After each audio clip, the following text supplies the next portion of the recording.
ذرهم يأكلوا ويتمتعوا ويلههم العمل فسوف يعلمون۔ آج سورۃ الحجر کی آیت نمبر 3 سے بیان ہے۔ آپ ان کو کھانے میں اور فائدہ اٹھانے میں چھوڑ دیں اور ان کو ان کی امیدوں میں مشغول رہنے دیں، یہ عنقریب جان لیں گے۔ اب یہ اللہ تبارک و تعالیٰ کی ناراضگی اور اپنے غضب کا اظہار کرتے ہوئے اللہ تعالیٰ نے فرمایا، محبوب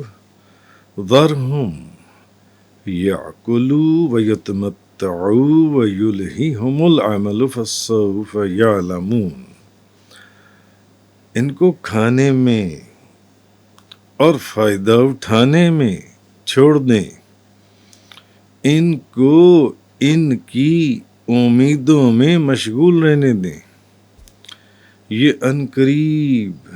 جان لیں گے۔ اب یہ اصل میں اظہار ناراضگی، غضب کا ایک اظہار ہے کہ ان بے وقوفوں کو سمجھانے کی مزید ضرورت نہیں ہے۔ محبوب مزید آپ ان پر آپ ان احمقوں کو جو سمجھا رہے ہیں، اے میرے محبوب، یہ ہدایت چاہتے ہی نہیں ہیں۔ ان کی تو صرف خواہشات کیا ہیں؟ صرف کھائیں پئیں، موج اڑائیں، عیش اور عیاشی اور یہ دنیا کی لذتوں میں یہ مگن رہیں اور یہ لمبی امیدیں لگائی بیٹھی ہیں، مگر جب موت کا وقت آئے گا تو انہیں خود بخود پتہ چل جائے گا کہ انہوں نے اپنے اوپر کتنا ظلم کیا۔ اس لیے محبوب ان کو اب مزید ان کو سمجھانے کی مزید زحمت جو ان سے وہ آپ گوارا نہ کریں۔ یہ ہدایت چاہتے ہی نہیں ہیں، یہ تو صرف کھانے پینے، عیش آرام، عیاشی اور دنیا کی لذتیں اور لمبی لمبی بڑی بڑی خواہشات اور امیدیں اور تمنائیں، یہ مگر جب ان کو موت کا وقت آئے گا نا، پھر ان کو پتہ چلے گا کہ انہوں نے کون سا وقت اپنا ضائع کیا۔ تو حضرت انس رضی اللہ تعالی عنہ سے مروی ہے کہ نبی پاک صلی اللہ علیہ وسلم نے فرمایا، بدبختی کی 4 نشانیاں ہیں۔ بدبختی کی 4 نشانیاں ہیں۔ نبی پاک صلی اللہ علیہ وسلم نے فرمایا، ایک تو بدبختی کی نشانی یہ ہے کہ آنکھوں کے اندر آنسو نہ آئیں، آنکھوں میں آنسو نہ آنا۔ اگر کسی شخص کی آنکھ میں آنسو آتا ہی نہیں ہے کبھی، اس کا مطلب ہے، حضور نے فرمایا، یہ بدبختی کی نشانی ہے۔ اور دوسرا دل کا سخت ہو جانا، اور تیسرا حضور نے فرمایا کہ لمبی امیدیں ماننا، لمبی امیدیں، خواہشات، تمنائیں رکھنا جو ان سے، اور چوتھا جو ان سے دنیا کی ہرس، دنیا کی خواہش جو ان سے اپنے دل کے اندر۔ تو حضور نے فرمایا بدبختی کی کتنی نشانیاں ہیں؟ 4۔ آنکھوں میں آنسو نہ آنا، آنکھوں میں آنسو نہ آنا۔ اور یہ بزرگوں نے کہا ہے کہ جس زمین کو پانی نہ لگے وہ بنجر ہو جاتی ہے، وہ زرخیز بھی ہو تو بنجر ہو جاتی ہے۔ اور دل کا سخت ہونا اور لمبی امیدیں رکھنا اور دنیا کی حرص رکھنا جون سا ہے۔ تو حضرت علی کرم اللہ تعالی وجہ الکریم آپ کا ارشاد گرامی ہے کہ مجھے تمہارے بارے میں 2 چیزوں کا اندیشہ ہے، ایک لمبی آس لگانا، لمبی آس لگانا، اور خواہش نفس کی پیروی کرنا، اور نفس جو کہے اس کو پورا کرنے کی کوشش کرنا، نفس کے چکر میں پڑ جانا، یعنی دنیاوی نفسانی خواہشات کے اندر۔ جو جب بندہ لمبی یعنی آس لگاتا، کیونکہ لمبی آس جو ہے یہ آخرت کو بھلا دیتی ہے، اور جو نفس کی خواہش ہے، یہ خواہش نفس کی پیروی یہ حق سے روک دیتی ہے۔ تو حضرت حسن بصری آپ فرماتے ہیں جو شخص لمبی آس لگاتا ہے وہ برے اعمال کی طرف راغب ہو جاتا ہے، جو لمبی آسوں میں رہتا ہے کہ میں کل کو بنگلہ بنا لوں گا، میں کل کو میں تو پریزیڈنٹ ہو جاؤں گا، میں پرائم منسٹر، میں گورنر لگ جاؤں گا، میں فلانا ہو جائے گا تو یہ ہو جائے گا، میں اگر یہ خیالوں کی دنیا میں لمبی لمبی امیدیں باندھنا، لمبے لمبے آس، تو دانا وہی ہے، آپ فرماتے ہیں حضرت حسن بصری، دانا وہی ہے جو ہر وقت موت کو اور جون سے وہ قریب سمجھے، جو ہر وقت یہ سمجھے کہ موت جو ہے یہ بہت قریب ہے، اور فرصت کے لمحے جو اسے دیے جا رہے ہیں، جو ابھی وقت موت بہت قریب ہے۔ عقل مند بندہ وہ ہے جو ہر وقت موت کو یاد کرے گا اور وہ یہ سمجھتا ہو کہ یہ جو مجھے تھوڑا سا وقت دیا جا رہا ہے تو ان سے وہ پوری طرح فائدہ اٹھائے، جو ان سے ان لمحات سے جو ان سے۔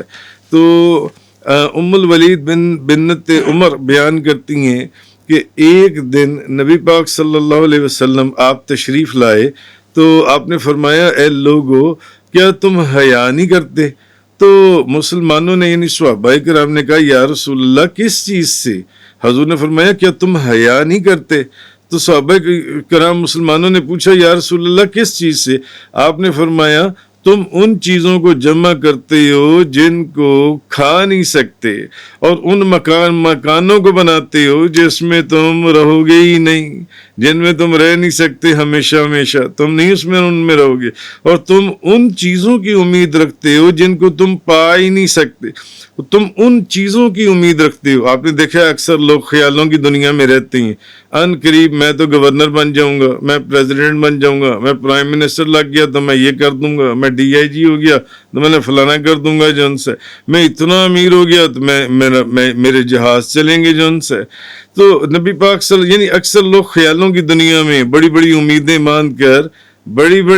مان کر بیٹھتی ہیں جو ان سے۔ تو حضور نے فرمایا اے لوگوں کیا تم حیا نہیں کرتے؟ تو مسلمانوں نے کہا کہ یا رسول اللہ کس چیز سے؟ آپ نے فرمایا تم ان چیزوں کو جمع کرتے ہو جن کو تم کھا نہیں سکتے، اور ان مکانوں کو بناتے ہو جس میں تم رہو گے نہیں، یعنی ایک دن تو آپ نے اپنا مکان چھوڑ کر چلے جانا ہے، اور تم ان چیزوں کی امید رکھتے ہو جن کو تم نہیں پا سکتے، تو کیا تم اس سے حیا نہیں کرتے؟ اور حضرت عبداللہ بن عمر رضی اللہ تعالی عنہما بیان کرتے ہیں، یہ حدیث میں نے المعجم الکبیر کی آپ کو بتائی، مجمع الزوائد کے اندر بھی، اور حضرت عبداللہ بن عمر رضی اللہ تعالی عنہما بخاری شریف، ترمذی، ابن ماجہ اور بے شمار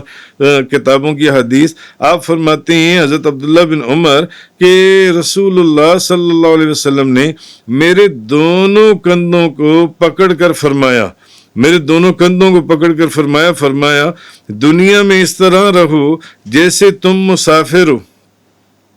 دنیا میں ایسے رہو جیسے تم مسافر ہو، راستہ عبور کرنے والے۔ جیسے ایک حدیث میں نے پچھلے دنوں میں آپ کو سنائی تھی کہ نبی کریم سے ایک درس کے دوران کہ نبی پاک صلی اللہ علیہ وسلم کہ یعنی میری مثال تو اس مسافر کی ہے جو درخت کے نیچے تھوڑی دیر کے لیے رکا اور اس کے بعد پھر اس نے اپنا راستہ لے لیا، جو ان سے کچھ دیر کے لیے آرام کرنے کے لیے رکا۔ اس حدیث میں حضرت عبداللہ بن عمر رضی اللہ تعالی عنہما بیان کرتے ہیں کہ اللہ کے رسول نے میرے دونوں کندھوں کو پکڑ کر فرمایا دنیا میں اس طرح رہو جیسے تم مسافر ہو، تم تو ایک راستہ عبور کر رہے ہو، تم نے تو یہ راستہ طے کرنا ہے، تم اس راستے کو عبور کرنا ہے تم نے۔ تو حضرت ابن عمر یہ آپ فرمایا کرتے تھے کہ جب شام ہو نا، شام جیسے ابھی شام کا وقت ہے، مغرب کی اذانیں ہونے والی ہیں، جب شام ہو تو تم صبح کا انتظار نہ کرو، اور صبح ہو تو تم شام کا انتظار نہ کرو، اور اپنی صحت سے بیماری کا حصہ لے لو۔ اگر ابھی صحت مند ہو نا تو بیماری کا حصہ لے لو، کیونکہ ابھی تو تم صحت مند ہو، اس لیے تم اللہ کی عبادت کر لو گے، اللہ کو سجدے کر لو گے، اللہ کی بارگاہ میں جھک جاؤ گے۔ توانائی ہے، ایک طاقت ہے، ایک توجہ ہے ایک جسم کے اندر، مگر جب بیمار ہو گئے، اور جو لوگ بیمار ہیں، بوڑھے لوگ ہیں، ان سے پوچھیں کہ عبادت کرنا آسان ہے یا مشکل ہے جو ان سے، تو حضور نے فرمایا حضرت ابن عمر فرمایا کرتے تھے، یعنی اس حدیث کے بعد کہ آپ فرماتے ہیں کہ حضور نے میرے دونوں کندھوں کو پکڑ کر فرمایا، حضرت عبداللہ بن عمر، کہ دنیا میں ایسے رہو جیسے تم مسافر ہو، تم نے تو صرف ایک راستہ عبور کرنا ہے، اور ان قریب اصل منزل ہی تمہاری کچھ اور ہے، یعنی کہ تم دنیا کے چکروں میں کیوں پھنس گئے ہو۔ تو حدیث کے الفاظ یہ ہیں، حضرت عبداللہ بن عمر رضی اللہ تعالیٰ عنہما بیان کرتے ہیں کہ اللہ کے رسول نے فرمایا میرے دونوں کندھوں کو پکڑ کر دنیا میں اس طرح رہو جیسے تم مسافر ہو، راستہ عبور کرنے والے ہو، تم تو ایک راستے کو طے کر رہے ہو، اور جس دن یہ راستہ طے کر لیا تمہاری منزل ختم ہے، تم سفر طے کر گئے۔ تو حضرت ابن عمر فرماتے ہیں کہ جب شام ہو نا تو صبح کا انتظار نہ کرو، اور جب صبح ہو تو شام کا انتظار نہ کرو، اور اپنی صحت میں سے بیماری کا حصہ لے لو، کیوں یعنی کہ ابھی تم صحت مند ہو، ابھی جو کام تم کر جاؤ گے نا اللہ اور اس کے رسول کی بارگاہ میں، کہنے کا مقصد یہ ہے وہ تم بیماری والے دنوں میں نہیں کر سکو گے، اس بڑھاپے میں نہیں کر سکو گے، تو اور اپنی زندگی سے اپنی موت کا حصہ لے لو جون سے۔ تو یہ بخاری شریف کی میں نے آپ کو اوپر حدیث سنائی جون سی ہے۔ تو کہنے کا مقصد یہ ہے کہ وقت بہت کم ہے، اس لیے لمبی آسیں یا امیدیں باندھنا اور ان کے اندر رہنا، اسی لیے اللہ تعالیٰ نے یہاں پر اظہار غضب کرتے ہوئے فرمایا محبوب ان احمقوں کو اسی حالت میں ان کو سمجھانے کی مزید کوشش ہی نہ کریں، یہ ہدایت چاہتا ہی نہیں ہے، تو یہ تو صرف چاہتے ہیں کہ کھائیں پئیں اور عیش اور آرام، اور یہ تو بس بڑی بڑی خواہشات جو سی ہیں کہ ان کی صرف ایک ہی خواہش ہے کہ یہ اس عیاشی کے اندر رہیں جون سے،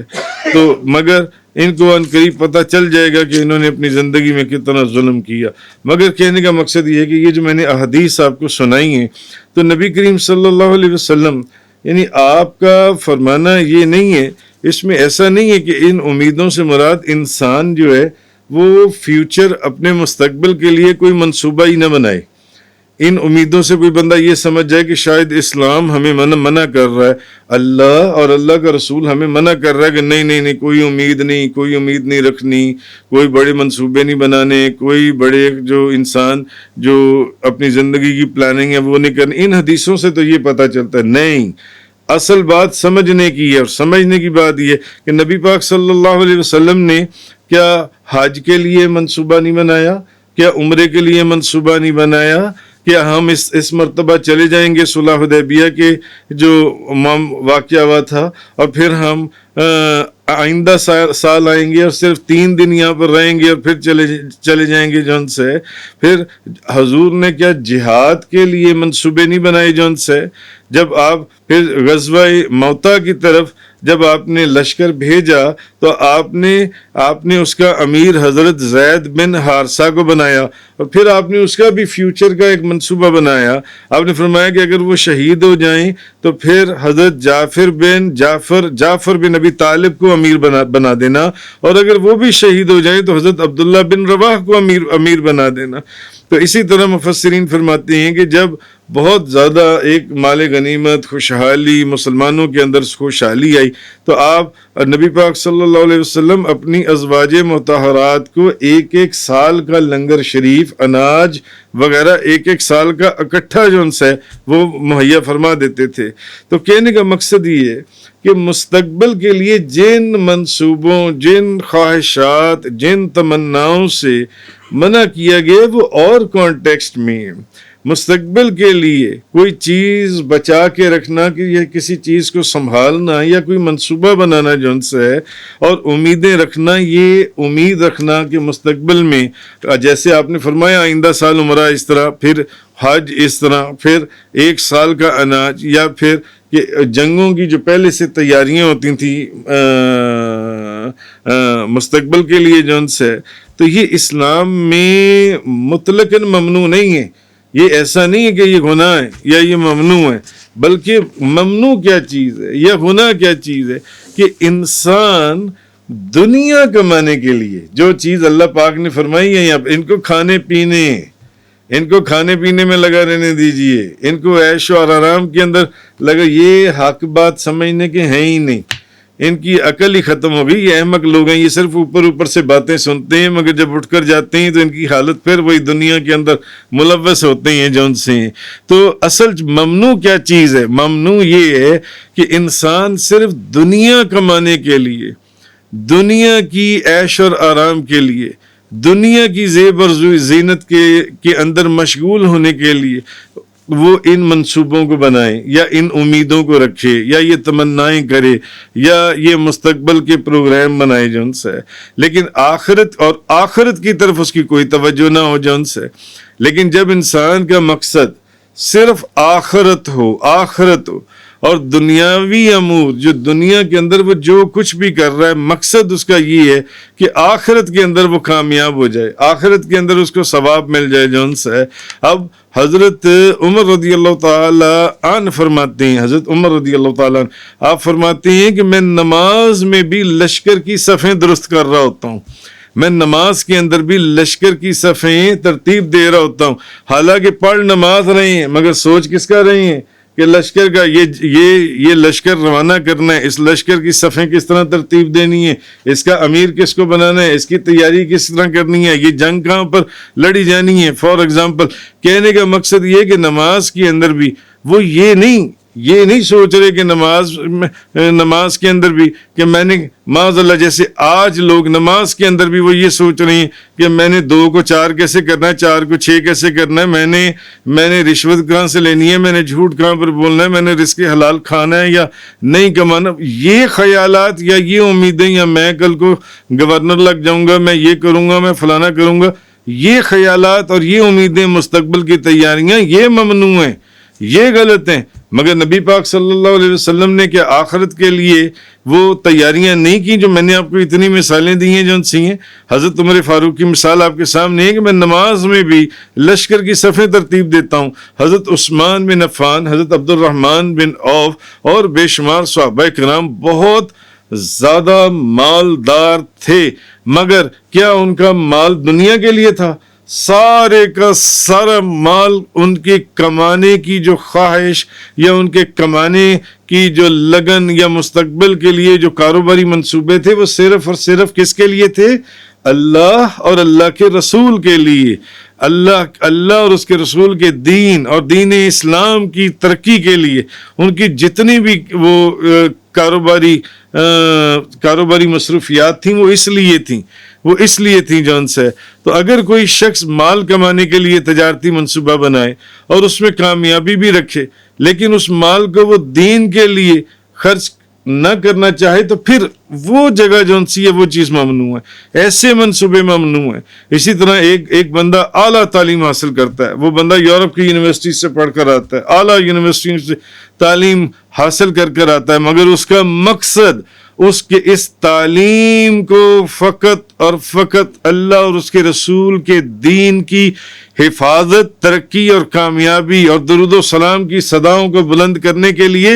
اس تعلیم کو استعمال کرنا ہے۔ تو ایسے منصوبے بنانا یا ایسے منصوبوں کے لیے یورپ کی اعلیٰ یونیورسٹیوں میں بھی تعلیم کرنا، یہ کوئی بری بات نہیں ہے۔ بری بات تو یہ ہے کہ بندہ یورپ کی اعلیٰ یونیورسٹیوں کو چھوڑ کر دینی مدرسوں میں بیٹھ کر پڑھے، مگر توجہ اس کی دنیا کی طرف ہو، دین کی طرف نہ ہو، توجہ اس کی دنیا کی طرف ہو کہ دنیا میں میں یہ کماؤں گا تو ایسے ہو جائے گا، دنیا میں وہ کماؤں گا تو ایسے ہو جائے گا، اس کو آخرت کی کوئی فکر نہ ہو۔ ایسی آمدنی اور ایسے خیالات اور ایسی جون سی چیزیں ہیں، یہ ان چیزوں سے جون سے منع کیا گیا جون سے۔ تو اسلام میں جو لمبی امیدیں رکھنا ممنوع ہے، وہ صرف اس شخص کے لیے جو صرف اور صرف دنیا کے لیے وہ امیدیں باندھتا ہے، جو صرف اور صرف دنیا کے لیے وہ پیسہ کماتا ہے، وہ صرف اور صرف جو دنیا کے لیے اس کی نظر میں کوئی آخرت نہیں ہے، کوئی دین نہیں ہے، کوئی اسلام نہیں ہے، کوئی اللہ اور اس کے رسول کے احکامات نہیں ہیں، وہ صرف اس کے جتنے بھی منصوبے فقط اپنے نفس کے لیے، اپنی اولاد، اپنی بیوی، اپنے گھر، اپنے بار، فقط اپنے نفس کے لیے، اس کے اندر اس نے دین اسلام، اللہ اور اس کے رسول کا کوئی حصہ رکھا ہی نہیں ہے۔ یہ وہ چیزیں ہیں جو انسان کو بجائے جنت کے جہنم کے راستوں کے پر چلاتی ہیں اور ان کو وہاں لے جاتی ہیں جس کا پھر انسان تصور بھی نہیں کرتا۔ تو امیدوں کی اصل میں جو چیز ہے یہ جہاں آخرت توجہ میں نہ، ان چیزوں سے نبی پاک صلی اللہ علیہ وسلم نے منع فرمایا کہ اصل چیز یہ کہ انسان موت کو یاد رکھے۔ کیوں؟ کیونکہ جس انسان کو موت یاد ہے، جو موت کا ذکر کرتا ہے، موت کو یاد رکھتا ہے، وہ بندہ وہ ہے جو گناہوں سے بچتا بھی ہے۔ جس کو موت یاد نہیں ہے وہ جھوٹ بولتا رہے گا، وہ جھوٹ نہیں چھوڑے گا، وہ بے ایمانی کرتا رہے گا، وہ رشوت لیتا رہے گا، اس کے لیے حلال اور حرام کی کوئی تمیز نہیں ہے، وہ دنیا کی خواہشات اور دنیا کی تمناؤں میں مصروف رہے گا۔ تو یہ جو احادیث میں نے آپ کے سامنے ابھی بیان کی کہ نبی پاک صلی اللہ علیہ وسلم تشریف لائے اور آپ نے فرمایا اے لوگوں کیا تم حیا نہیں کرتے؟ تو مسلمانوں نے کہا یا رسول اللہ ہم حیا کس چیز سے کریں؟ تو آپ نے فرمایا کہ تم ان چیزوں کو جمع کرتے ہو جن کو تم کھا نہیں سکتے، اور تم ان مکانوں کو بناتے ہو جن میں تم رہو گے نہیں، تم ان مکانوں میں نہیں رہو گے جو ان سے ہے۔ اور حضور نے فرمایا کہ اور تم ان چیزوں کی امید رکھتے ہو کہ جن چیزوں کو تم پا نہیں سکتے۔ ایسی ایسی امیدیں باندھ لینا کہ میں راتوں رات کروڑ پتی ہو جاؤں اور 2 دنوں میں ارب پتی ہو جاؤں اور میں فلانا ہو جائے اور یہ ہو جائے، مگر یہ ساری امیدیں جو، تو حضور نے فرمایا کیا تم اس سے حیا نہیں کرتے؟ کیوں؟ کیونکہ یہ وہ امیدیں یا وہ کوششیں ہیں جو صرف اور صرف دنیا کے لیے ہیں، آخرت کے لیے نہیں ہیں۔ یہ جہنم کے راستے ہیں، یہ جنت کے راستے نہیں ہیں۔ تو اس لیے اللہ تبارک و تعالیٰ نے اس آیت میں فرمایا ذرہم یاکلوا ویتمتعوا ویلہہم العمل فسوف یعلمون۔ محبوب ان کو کھانے میں اور دنیاوی فائدہ اٹھانے میں ان کو چھوڑ دیں اور ان کو ان کی امیدوں میں مشغول رہنے دیں، ان قریب یہ جان لیں گے۔ یعنی ہم نے اپنی جانوں کے اوپر کتنا ظلم کیا۔ آگے فرمایا آیت نمبر 4 اور 5 کے اندر وَمَا أَهْلَكْنَا مِنْ قَرْيَةٍ إِلَّا وَلَهَا كِتَابٌ مَّعْلُومٌ مَا تَسْبِقُ مِنْ أُمَّةٍ أَجَلَهَا وَمَا يَسْتَأْخِرُونَ۔ ہم نے جس بستی کو بھی تباہ کیا اس کا نوشتہ تقدیر میں وقت معین تھا۔ کوئی گروہ اپنے مقرر وقت سے نہ آگے بڑھ سکتا ہے، اپنے مقرر وقت سے کوئی گروہ اپنے مقرر وقت سے نہ آگے بڑھ سکتا ہے نہ پیچھے ہٹ سکتا ہے۔ تو اصل میں یہاں یہ فرمایا محبوب، اے میرے محبوب، آپ سے پہلے جن بستیوں کے باشندوں کو ہم نے ہلاک کیا، آپ سے پہلے جن بستیوں کے لوگوں کو ہم نے ہلاک کیا، ان کے لیے ایک معین وقت لوح محفوظ میں لکھا ہوا تھا۔ محبوب آپ سے پہلے جن لوگوں کو ہلاک کیا گیا، جن کے اوپر اللہ کا عذاب نازل ہوا، ان کے لیے ایک معین وقت لوح محفوظ میں لکھا ہوا تھا۔ ہم نے انہیں وہ وقت آنے سے پہلے ہلاک نہیں کیا، یعنی ہلاک کرنے کا، وہ جو عذاب کے نازل ہونے کا وہ ایک وقت مقرر ہے، وہ وقت مقرر ہے۔ تو محبوب آپ سے پہلے جن بستیوں اور علاقوں کے لوگوں کے اوپر ہم نے عذاب نازل کیا اور ان کو ہلاک کر دیا گیا، ان کے لیے ایک معین ایک وقت مقرر کر دیا گیا تھا لوح محفوظ کے اندر، اس کی کتاب کے اندر وہ لکھا ہوا تھا، اور ہم نے ان لوگوں کو ہم نے اس وقت کے آنے سے پہلے ہلاک نہیں کیا۔ اس کا مطلب کیا ہے کہ جو وقت مقرر ہے، جس چیز کا بھی، آپ کا بھی یہاں آنا وقت مقرر تھا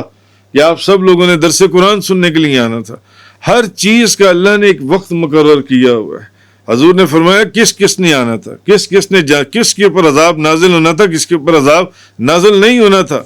تو اس کے لیے ایک معین وقت لوح محفوظ کے اندر لکھا ہوا ہے۔ تو ہم نے انہیں وہ وقت آنے سے پہلے ہلاک نہیں کیا، اور جب وہ وقت آ گیا تو ہم نے انہیں تباہ و برباد کر دیا، ہم نے انہیں ہلاک کر دیا۔ جب تک وہ وقت نہیں آئے گا ہم انہیں تباہ نہیں کریں گے، ہم انہیں برباد نہیں کریں گے، ہم انہیں ہلاک نہیں کریں گے۔ ہم ان پر عذاب نازل نہیں کریں گے، لیکن جب وہ وقت آ جائے گا تو اب وہ عذاب نازل ہو جانا ہے، اب وہ ہلاک کر دیے جائیں گے، وہ وقت مقرر ہے۔ تو محبوب اسی طرح، اصل میں بات اپنے محبوب کو یہ بتائی جا رہی ہے کہ محبوب اسی طرح جو مکہ مکرمہ کے مشرک لوگ ہیں ان کو بھی ہم اسی وقت ہلاک کریں گے جب ان کا لکھا ہوا معین وقت آ جائے گا، ان کو اسی وقت ہلاک کریں گے، کیونکہ میرا فیصلہ یہ ہے کہ معین وقت آنے سے پہلے میں کسی بستی اور علاقے کے لوگوں کے اوپر عذاب نازل یا ان کو ہلاک نہیں کرتا۔ اس معین وقت کا انتظار کیجیے۔ ما تسبق من امت اجلہا، کوئی گروہ اپنی امت سے، یعنی نہ کوئی آگے بڑھے گا نہ پیچھے یعنی اللہ تعالیٰ نے جس گروہ کی ہلاکت کا جو وقت معین کر دیا ہے وہ اسی وقت ہلاک ہوگا، نہ اس کی مدت آگے ہوگی نہ اس کی مدت پیچھے ہوگی۔ اس معین وقت سے کوئی گروہ نہ آگے بڑھ سکے گا نہ پیچھے ہٹ سکے گا۔ تفسیر قرآن کا یہ لیکچر انگلش میں سننے کے لیے براہ کرم ڈسکرپشن میں موجود لنک پر کلک کریں۔